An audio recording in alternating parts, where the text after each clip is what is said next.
by Catherine Stockett. It's been a huge word-of-mouth bestseller. It's not been a publisher's hype book, it's been a book that people have picked up, read, recommended to their friends.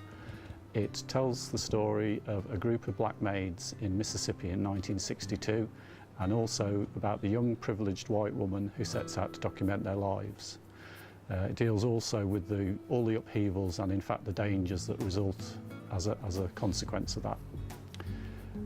It's a wonderful book. I've read it, my wife's read it, my 85-year-old dad's read it. It's warm, funny, human, emotional, and you should read it. It's I, Partridge, or we need to talk about Alan, by Alan Partridge, who by his own admission is one of the nation's greatest living broadcasters.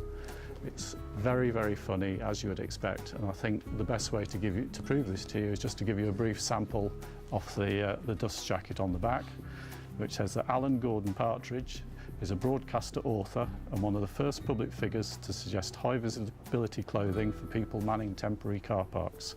He is also an occasional supporter of human rights, provided people obey the law. Like Jesus, Alan spent much of his 20s healing the sick. He was a hospital radio DJ. If that doesn't appeal to you, I can't help you. But I think it's really, really funny, just the thing for a Christmas present. Clough Confidential by Dave Armitage, who's a local boy. He's a football reporter for the Daily Star. This is his second book about Brian Clough, and like the first one, 150 BC, it's a brand new collection of stories not been published before, all about the great man himself, as told by family, friends, acquaintances. It's exactly what you'd expect of old Cloughie, and it's a winner. Frozen Planet, it's the official book that accompanies the current BBC TV series of the same name, that's narrated by Sir David Attenborough.